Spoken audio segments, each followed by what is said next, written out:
Get your towels ready, it's about to go down. Everybody in the place hit the fucking deck, but stay on your motherfucking toes. Hello and welcome. Hello.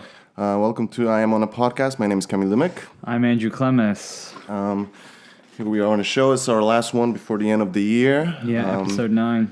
Yeah, episode 9. We're gonna, as always, review the episode, talk about some other things. And today we also have a little bit of a review of top 10 best sketches that we've had so far. Andrew, how would you sum up this season so far?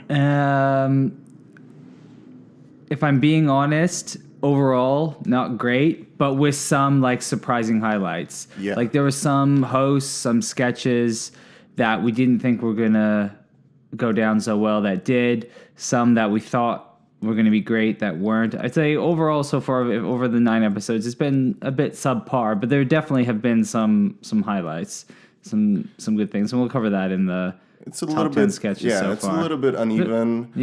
But there have been like a couple highlights. Yeah. Stronger, surprising hosts that probably shouldn't have done as good as they did. Yeah. Some hosts that should have done better. Yeah. Some sort of tricks, or not tricks, but kind of like themes in the show that we hope they were going to get rid of, but they seem to have doubled down on. And then some themes that maybe we hope they continue that they're doing really well at. So yeah, it looks to me like with this episode, it seems like maybe they did get some sort of feedback on the quality of writing, and there's a couple interesting ideas. I mean, we're going to get to it.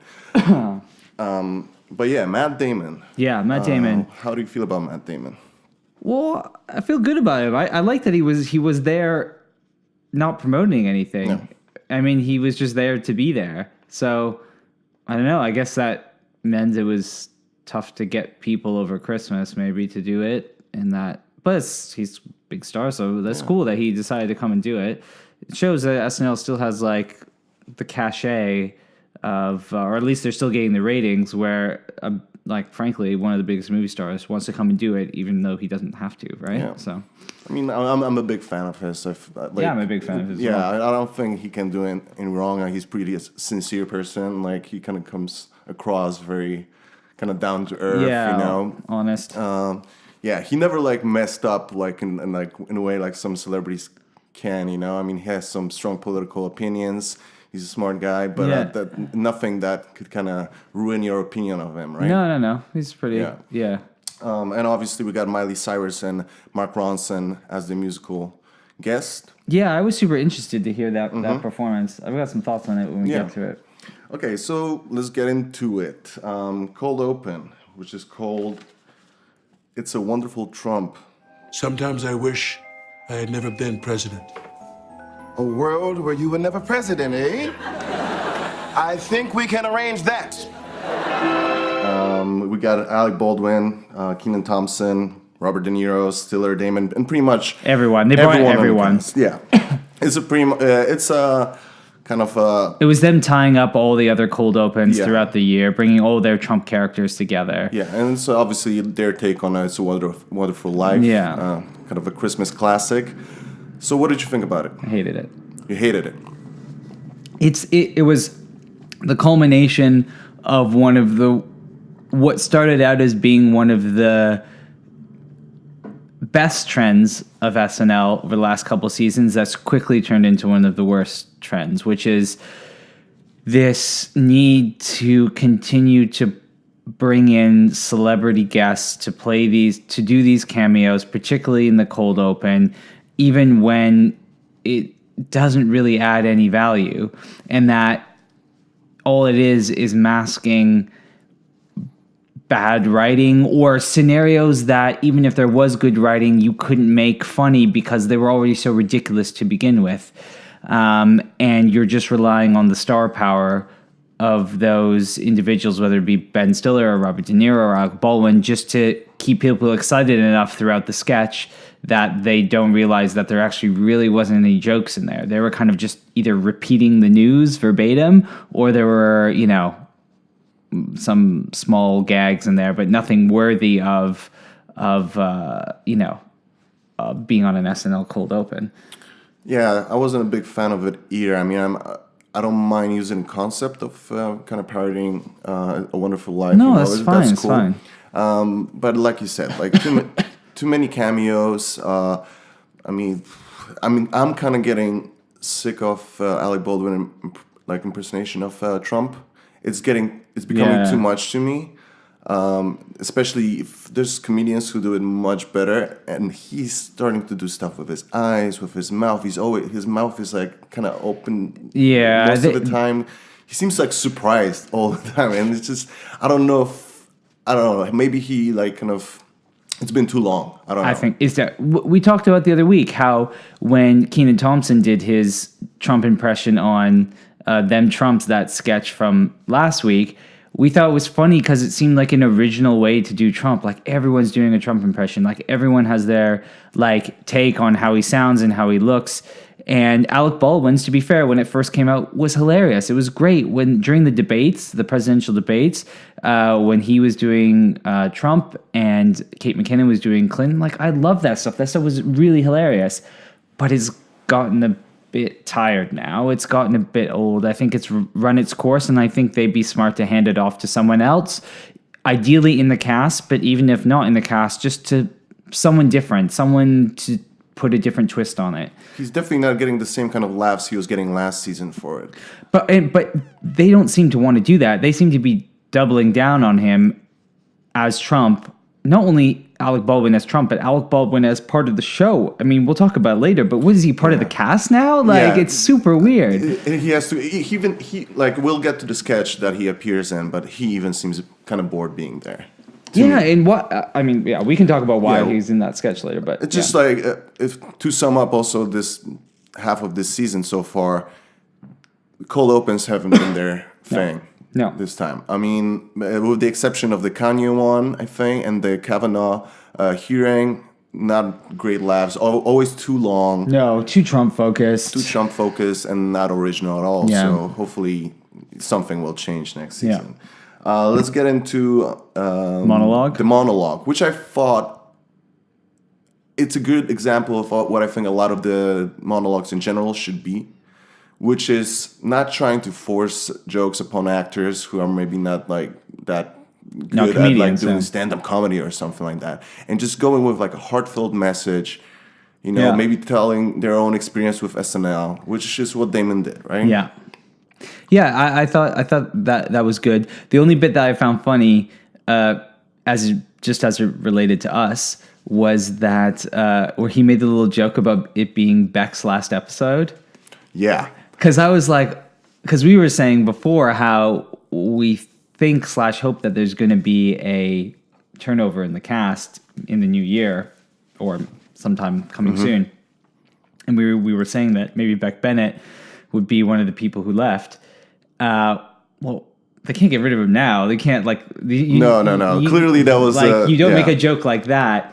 And seemingly, you wouldn't make a joke like that if he was going to leave, but you also wouldn't make a joke like that if you were going to get rid of anyone. Mm-hmm. It seems that you would do a joke like that if you know that everyone's coming back and everyone's safe, or the writers don't know and they just wrote the joke and funny, but Lauren is still going to get rid of people anyways. But I get the sense of that joke that no one's leaving. No one's leaving. That's what I felt like. Yeah, if you don't make a joke about somebody like getting fired and then fired a bunch of people, even if that person doesn't get fired. But all in all, I think that was a pretty good monologue, just because, him mentioning his dad and now him bringing his kids and his brother's kids, and them watching it at the same age that he did, and then sending the whole message about parents who let their kids watch shows like that, after hours.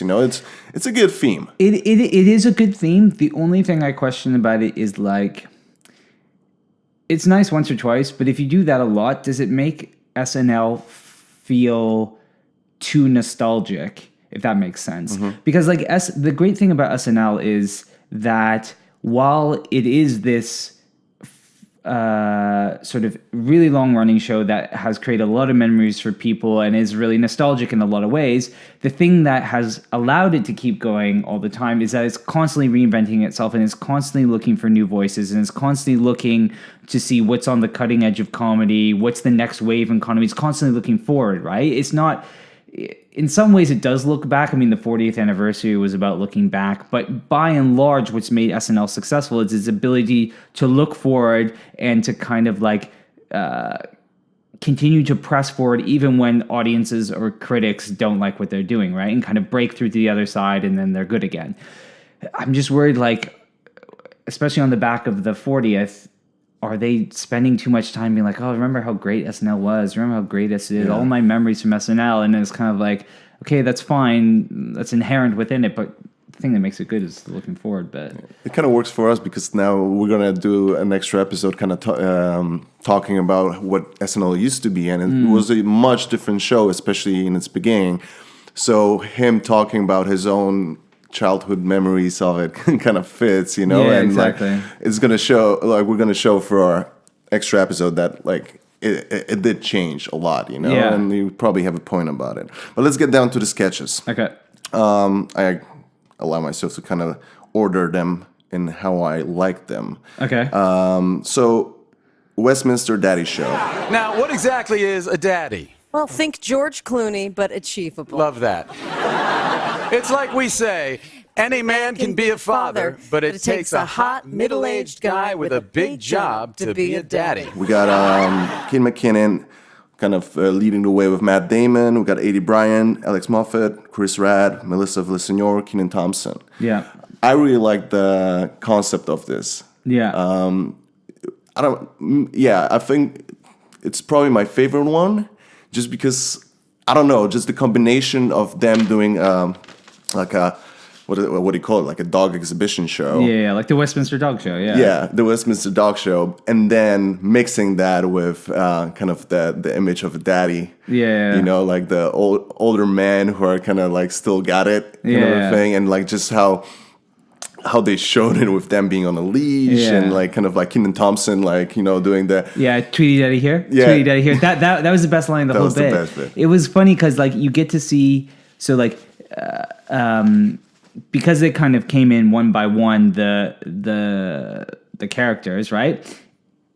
And they're doing the same bit. It's quite easy to compare who like smashes it versus who doesn't, and Kenan Thompson just still kills it. He's just still the best one. Like he still has this energy or has a way of delivering jokes that's just, from my personal opinion, funnier than all the rest of them. Like his, when he was saying Tweety Daddy here, Tweety Daddy here, it was just hilarious.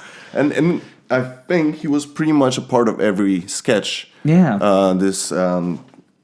This week. I just like the concept. I like the fact that it had a proper ending with Matt Damon kind of getting picked as the winner and him being like, oh my God, my dream came true. I think I just like outrageous sketches with like a weird concept and then like a proper ending. And this had everything that I kind of enjoy. My second one was Weezer. It's good, right? Weezer? I didn't even know they were still a band. Yeah, where the hell you been, Rick? I mean, they just set a release date for the freaking Black album. I mean, they're playing New Year's Rockin' Eve. Come on, it's Weezer. Oh, okay, yeah. So you a Weezer fan? Baby, please, it's Christmas. Oh, no, I'm just asking him a question. Sounds like you're into the new stuff. Damn straight. I mean, I think they're doing some cool things right now. Baby, I would have put that number one, but I really like the Weezer one as well. We got Leslie Jones and Matt Damon kind of going back and forth with like a little bit of an addition of Cecily Strong, Kenan Thompson again, Beck Bennett, and Heidi Gardner. It's a dinner situation where like friends just start arguing about the importance or lack of Weezer these days, and it's just. Yeah, again, a great idea. Completely random, and I think super random, like super funny. Like really, Matt Damon like killed it in that one. I thought he was hilarious. Like it was the perfect like weird niche but not niche SNL sketch. Like niche in the sense that like. Okay, obviously it's about Weezer, but it's not about Weezer. The whole premise of the thing is that no one cares about Weezer. No one is expected to know all these songs they're listing. It was, and he just he really like committed to. It was great. Yeah. And Leslie Jones was a perfect person to play off of him on that. Exactly, because she's almost like the last person that'll be listening to Weezer, you know. Exactly. So having them to kind of like you could see like them reading cues. I thought it's actually wow, this is a hard sketch to do because of like all the names of the songs of the albums, and you have to go really fast because like that's how you show a fan, right? Yeah. But like Matt Damon with his performance there was like great, you know. Yeah, like, that is true. The level of difficulty in that is good. Like the number of things that have to roll off the tongue super quickly, and that if you stumble over a line, it instantly doesn't feel real, and then the joke's kind of dead. So yeah, no, you're right. This is a tough sketch to do. Imagine Robert De Niro reading those lines. Oh, that would be like a 15-minute sketch. Yeah. So that was either my first one or the second one. I don't know. Those two were like those were up good. there. Then we have a first. Well, I think that was the only one this week. That was Best Christmas Ever. That was the best Christmas ever. Really? Babe, I had a smile on my face from the moment I woke up. Oh,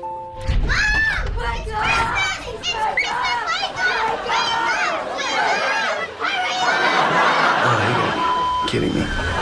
which I thought was cool in a way that it's a digital short, but it has a Christmas theme, and it also has a nice observation of how parents kind of experience Christmas.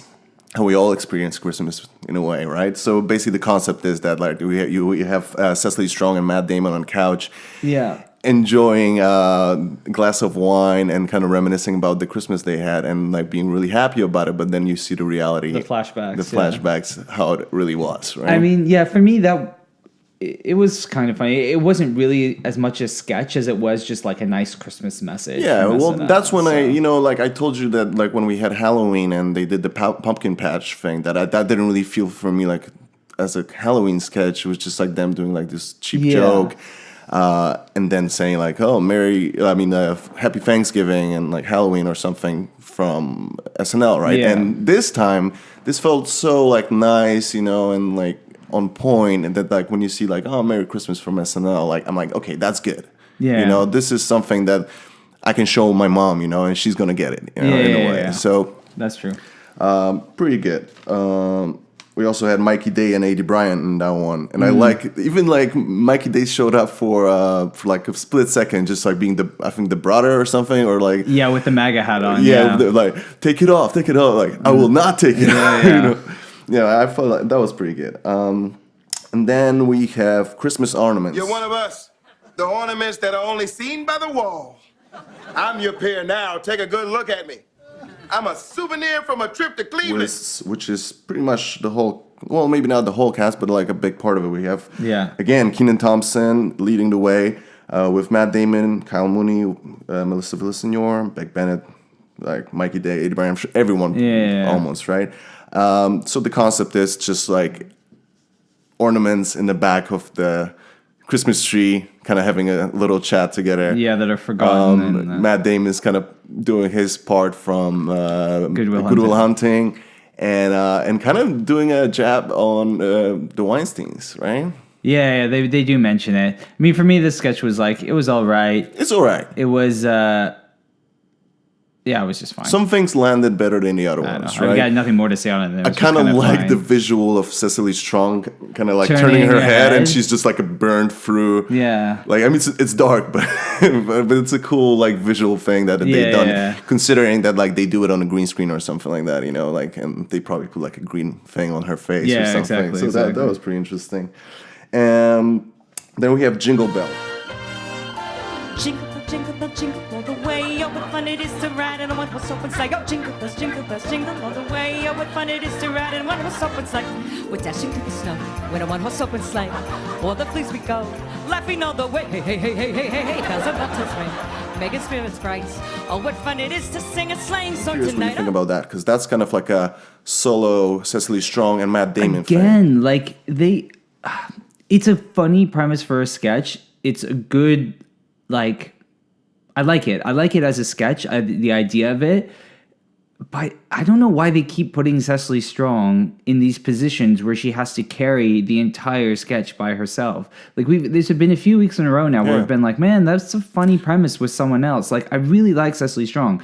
She's good. She's like, in most sketches, she's good. I just personally don't think that when she has to carry the entire sort of comedic weight of the sketch. Like, obviously, yes, she was playing off Matt Damon, but really the main thrust of the joke was her like force of personality when she was like singing like weird versions of Jingle Bells.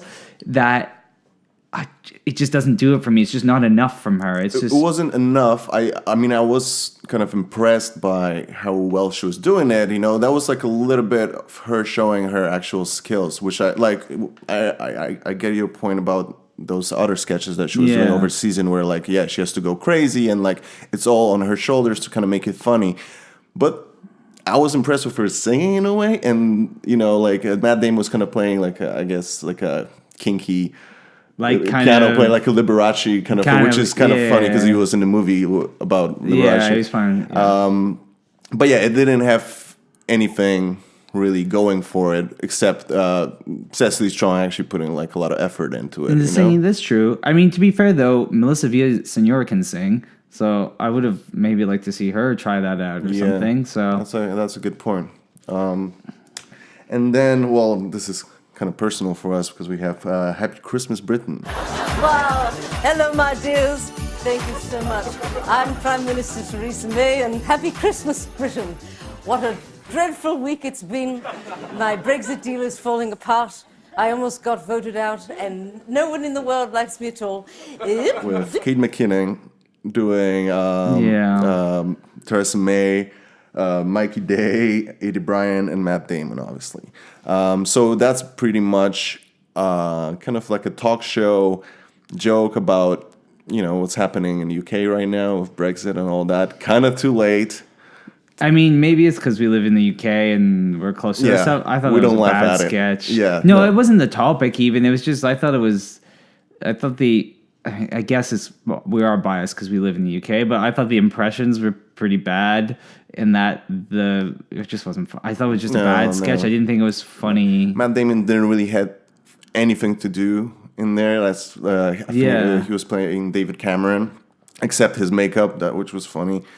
But all in all, like, it's too late to kind of like talk about it. Like, I don't understand why now SNL decided to maybe talk about what's happening in UK, and I don't know, because they had Claire Foy, you know, like there were so many other moments to like maybe talk about that instead of like doing another Trump thing. You know what that strikes me? That's funny that you mentioned Claire Foy. This strikes me as a sketch that they maybe had written for Claire Foy, but got cut or didn't make it, and now they've made it like a Christmas. They just tweaked it to be a Christmas version to put it on now.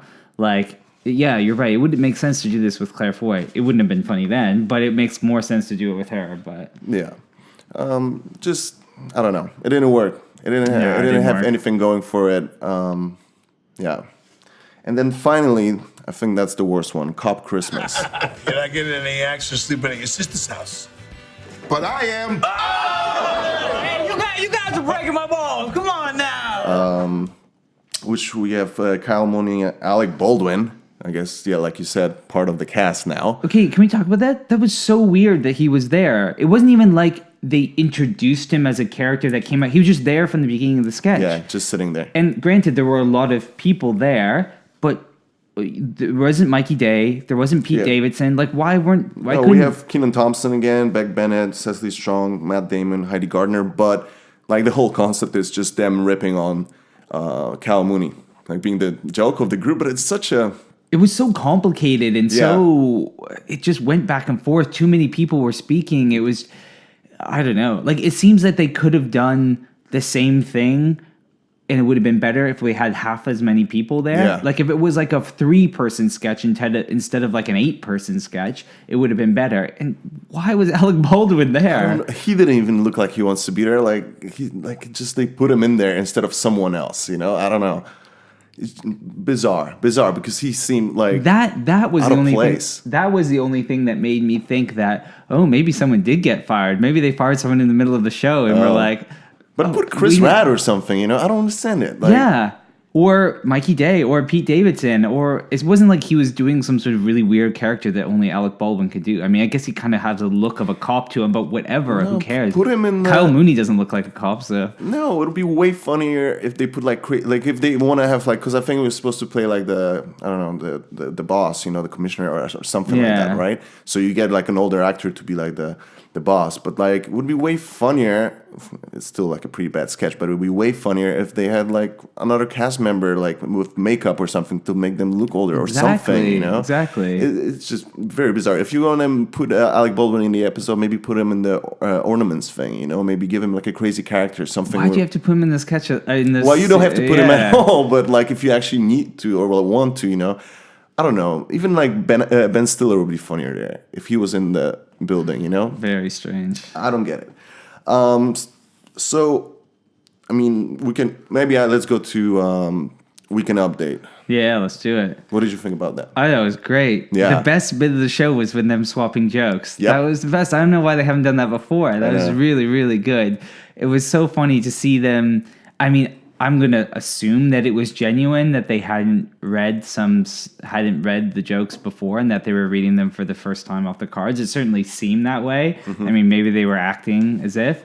The only thing that made me think that they weren't reading it off the cards for the first time, or maybe at least they had read the premises of the jokes or the setups to the jokes first, was Colin Jost had that one joke that was written by Michael Che about the president of Nigeria, Buhari, whatever. And he just read that name perfectly the first time, which maybe he knows the president of Nigeria's name, but I just have a feeling that if I read that the first time, I don't know if I would get it, but maybe it was written phonetically or something. I don't know. But either way, that was great. It was hilarious. I mean, that's what Jost does very well, kind of like act awkward. So it's a perfect thing for him just to react to these lines that he had to read. Yeah, I really like that. And also was very happy to see Heidi Gardner do... Angel. Yeah, I thought that was good too. I love that bit. I think that might be my favorite out of all like characters that they're doing right now for the cast members. Yeah. And then Matt Damon showed up as Tommy. We finally meet Tommy, and then like I love that like what was the line that like you pregnant? And then like Che's like, wait, he knows before you. And then how she how they commented that he's gonna fight on Christmas and all that. You punch that man till he dies. But the joke swapping bit was the best bit, and Michael Che just setting up Colin Jost for to be whole his like implied racist jokes. It was super funny. It was really, really good. And then we have the musical performance by Miley Cyrus and Mark Ronson, which I'm a big fan of that song. Nothing Breaks Like a Heart. Nothing Breaks Like a Heart. Yeah, it was. I do like that song. You know what? I was thinking about it today. You know what it kind of sounds like? It sounds like a kind of Avicii song. Doesn't it sound like a song that Avicii would do a remix to? It has that same sort of like country. Yeah, it's Dolly Parton done by Avicii, right? Yeah, kind of like that. Exactly that. But it has it's a great melody. And I think like I'm a fan of Miley Cyrus, and like it's a weird thing to say, but like I think she's only 25 or something like that. Yeah. And like she has a great voice. Like how she does have a great voice. Like how she can jump between like doing kind of like pop music and like something maybe a little bit like I don't know, not as highbrow as like country or like classical singing or something like that. But like she can just as well go into country and like have very powerful kind of vocals, like super clean. Which is right. So she does have a good voice, which was why I thought it was so surprising that on the second song, War's Over, the kind of the Christmas song that they did, with John Lennon, Sean Ono or Yoko. I think he goes by Sean Ono Lennon. Yeah. So son of John Lennon and Yoko Ono, who was playing like guitar and kind of singing back. Obviously it's a song that his parents wrote, which is kind of cool. Yeah. He really looks like his dad, and it's kind of crazy. It is. I didn't even know. Is he like an artist? Is he like he records music and all that. But like, he's a big part of the New York scene in a way, like with his art world or like music world. Like the fun fact is that him and Mark Ronson are childhood friends. Right. So when Mark Ronson moved as a child to New York, like one of the first people he met was actually John Lennon's kid. How's that? What type of circles? Dude, did like Mark read up on Ronson- Mark Ronson's life. It's just like a list of names that he DJ'd Tom Cruise wedding or something. You know, like it's crazy. But he is great at making hits. You know, he played guitar and all that. But what I was going to say about her voice was that so her voice is good, I don't understand why they auto-tuned so much the Christmas song. Like they put, for me, it wasn't her natural voice. I don't know what you heard. I didn't even hear that. I mean, I felt like maybe like the second song, like the Christmas, like War is Over, I think it's called. Yeah. I felt like she was maybe like putting too much into it. There was a lot of yelling. I mean, not like yelling, but like very strong, like always like the pipes were like just working. Yeah, maybe it was that was and the feedback. I was like, maybe just like, you know, bring it harder at the end. You don't have to go the whole song just like screaming. Yeah, maybe that was it. Maybe it was just the way she was singing it. But I thought they put some like weird autotune on it. That was like, I don't know, this doesn't seem to be needed. But I was a little bit surprised though that she didn't insist, or maybe they didn't want to put her in a sketch or something, because like she's been doing a lot of little comedy bits with like Jimmy Fallon, you know. And like appearing on other things, you know, but I guess like they wanted to focus on music. So I guess when you have to sing live 2 songs that you're gonna go full on, you probably just want to focus on that, not like focus on ruining your voice while doing sketches or something. I don't know. So should we go into our top 10 and then we sum up the episode? Yes. And maybe this. So for me, only one sketch from this week broke. So let's just mention that we're doing a top 10 of all the sketches that we've seen so far in this season. Yeah. No digital shorts. No we can update bits, and no cold opens. Just the sketches. Yeah. Because if we included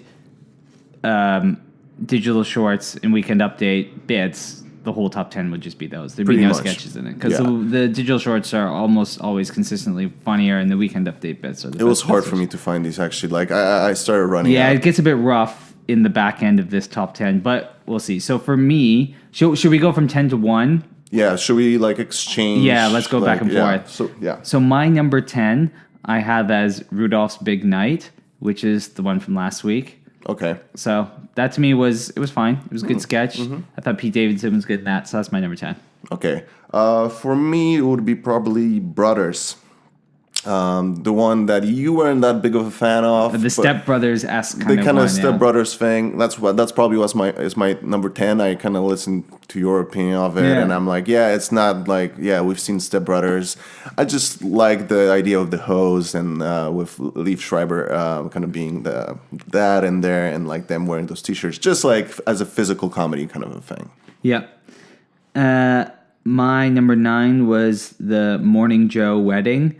So that was the sort of parody of the Morning Joe talk show where they talk about their wedding and they have like those crazy intimate moments and everyone is just watching awkwardly. I think those are funny. It's funny. Well, what's funny is that like so far none of your picks show up on my list. I think the bottom 5 for both of us are going to be a bit random. The top 5 I think will probably be more consistent on. So number 9 for me would be I'm gonna probably read this wrong. Bejo Benny's liberal like nap. That Bayou one. The Bayou one. Yeah. So that was weird. That was weird, but that's just the weirdness of it, you know. Okay. And then like Seth Meyers kind of just playing himself, and then the crazy Beck Bennett thing, you know, and then like all the other cast members showing up like in weird costumes. I like this kind of weird stuff, you know. Okay. Is it on your list? No, not at all. Because to me it was weird, but you laughed at it because it was weird. But I still want jokes, and there just weren't enough jokes in it for me. My number 7 is the Weezer sketch. Okay, I thought it was good. I thought it was a really funny sketch. Good premise. Matt Damon was really good in it. Is that on your? That's got to be. Yeah, I got it. I put it a little bit higher further on. Yeah.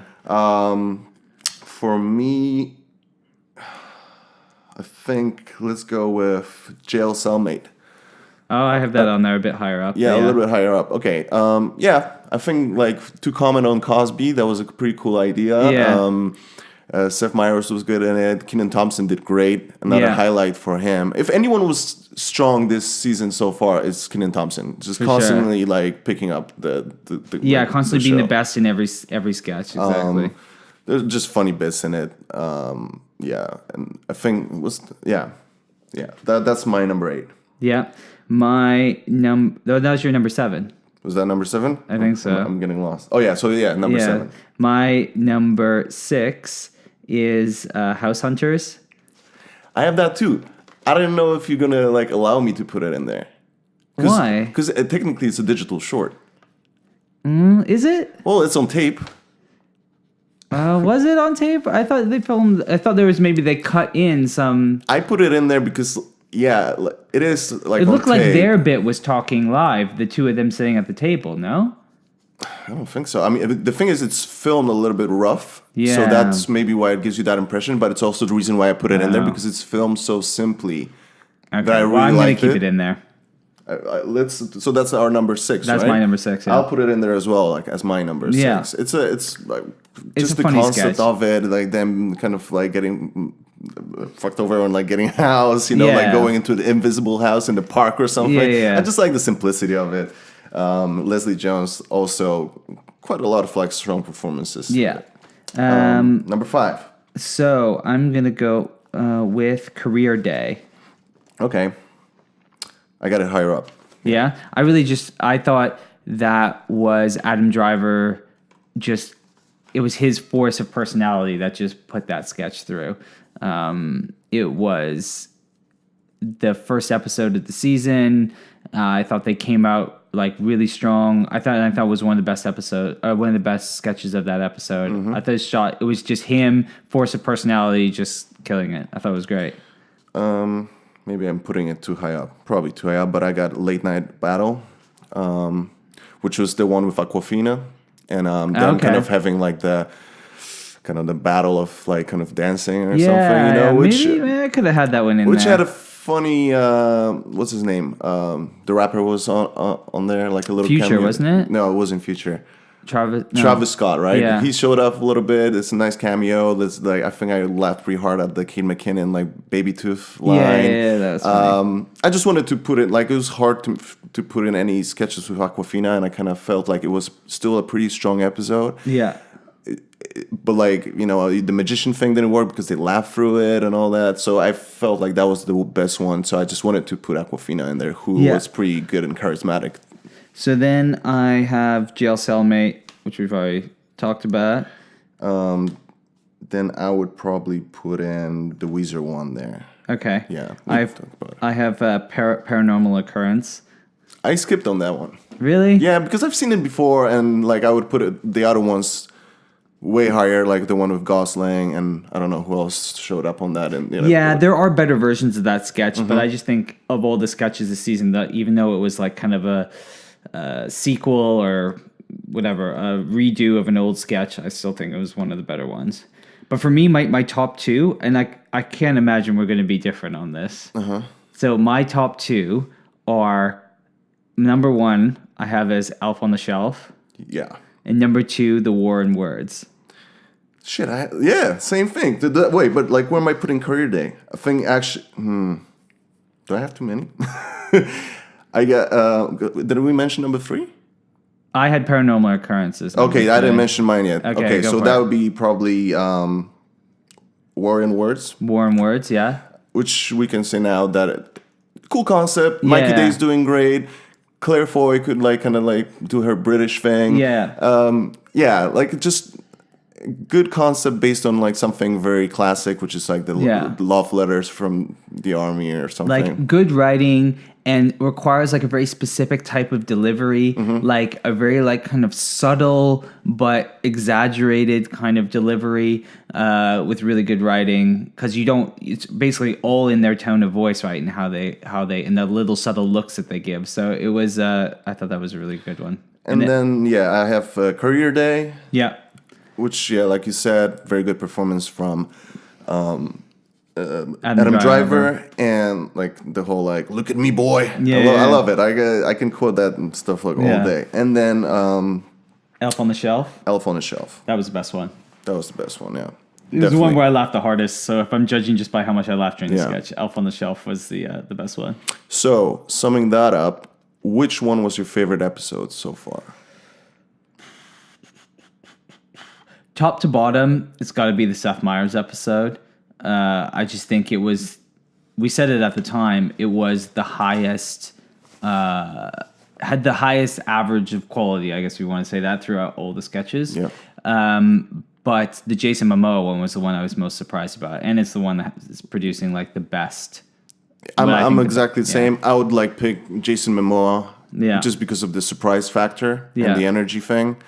But yeah, probably you're right with Seth Meyers' thing being like the most consistent and the most like just being like a strong episode, right? And it just shows his kind of stamp on the episode. I mean, who knows how much impact he had in terms of what sketches were chosen or the writing or that. But like, I mean, the guy used to be the cast member and a head writer there. And I don't think it's a coincidence that his episode was the best episode of the season. So it's, yeah, he definitely put in some writing in there. Yeah, to sum up this episode with Matt Damon, Miley Cyrus, and it was good. I think it was a solid end to a season. Yeah.